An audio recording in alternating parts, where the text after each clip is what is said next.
दादी के हाथों का जादू और खुशबू से महकता घर, माँ की मुस्कुराहट और खाने की सुगंध। MDH गरम मसाला, क्योंकि हर रिश्ता है स्वाद से जुड़ा।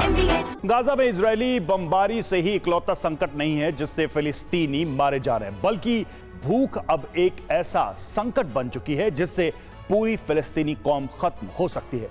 क्योंकि गाजा में राहत सामग्री जाने का रास्ता इजरायल ने रोक रखा है। राशन पहुंच नहीं रहा। भूखमरी से जान गंवाने वालों की गिनती बढ़ती जा रही है। दुनिया की बड़ी समाचार एजेंसियों ने इस पर अलर्ट जारी किया है। यूनाइटेड नेशंस ने भी इसे मानव निर्मित आपदा कहा है।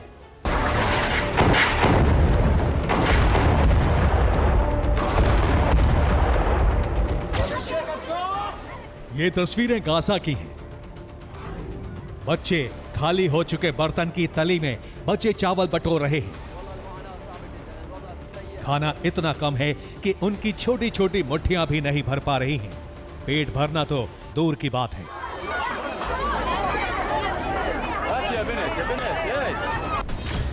गाजा में 116 लोग भूखमरी का शिकार हो चुके हैं। हजारों लोग हफ्ते में एक दिन ही भोजन पा रहे हैं। बच्चे कुपोषण का शिकार हो चुके हैं। दुनिया की बड़ी समाचार एजेंसियों और संस्थानों ने इस संकट पर साझा बयान जारी किया है। AFP, AP, BBC न्यूज और रॉयटर्स ने एक साझा बयान जारी किया है जिसमें लिखा है कि हम गाजा में अपने पत्रकारों के लिए गंभीर रूप से चिंतित हैं जिनको खाना नहीं मिल रहा है। ये स्वतंत्र पत्रकार गाजा की जमीन पर दुनिया के आंख कान हैं। जिन हालात की ये कवरेज कर रहे हैं उसी का शिकार बन रहे हैं। इजराइल की सरकार सीज फायर पर तैयार नहीं है। कतर वार्ता में पेश किए गए हमास के प्रस्ताव ठुकरा दिए गए।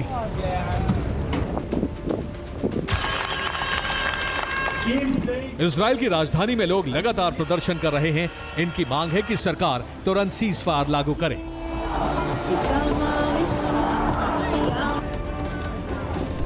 इजरायली सेटलर्स ने तेल अवीव में अमेरिकी दूतावास के करीब बर्तन बजाकर प्रदर्शन किया।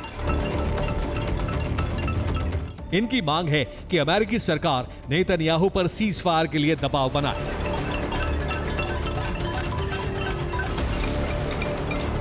लेकिन अमेरिका भी सीज फायर के पक्ष में नहीं है। यूएस प्रतिनिधिमंडल ने इजराइल हमास की वार्ता से किनारा कर लिया है। अमेरिका ने कहा है कि हमास सीज फायर के लिए गंभीर नहीं है। अब बंधकों की वापसी के दूसरे तरीके खोजे जाएंगे। इजरायली सरकार पर आंतरिक और अंतर्राष्ट्रीय दबाव है, लेकिन इजराइल सीज फायर के लिए तैयार नहीं है।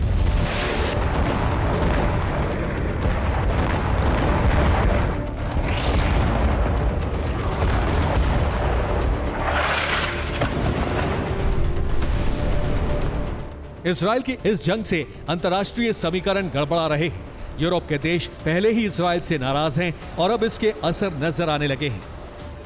फ्रांस के राष्ट्रपति इमैनुअल मैक्रों ने ऐलान कर दिया है कि फ्रांस सितंबर के महीने में फिलिस्तीन को राष्ट्र के तौर पर मान्यता दे देगा। यह फैसला इजराइल और अमेरिका की नीति के खिलाफ है। इजराइल ने मैक्रो के इस फैसले का कड़ा विरोध किया है। नेतन्याहू ने कहा है कि फ्रांस 7 अक्टूबर के हमास हमलों और आतंकवाद का समर्थन कर रहा है। अमेरिका ने कहा है कि मैक्रो का फैसला हमास के प्रोपेगेंडा को बढ़ाता है और शांति के लिए झटका है। फ्रांस सितंबर में संयुक्त राष्ट्र महासभा में फिलिस्तीन को राष्ट्र के तौर पर मान्यता देने का समर्थन कर सकता है। गाजा की जंग में अमेरिकी खेमे के देश भी इजराइल के खिलाफ खड़े होने लगे हैं। अमेरिका और इजराइल के गाजा समीकरण गड़बड़ा रहे हैं और इस बीच गाजा के लोग बारूद और भूख से मारे जा रहे हैं। Bureau report, TV9 Bharatvarsh.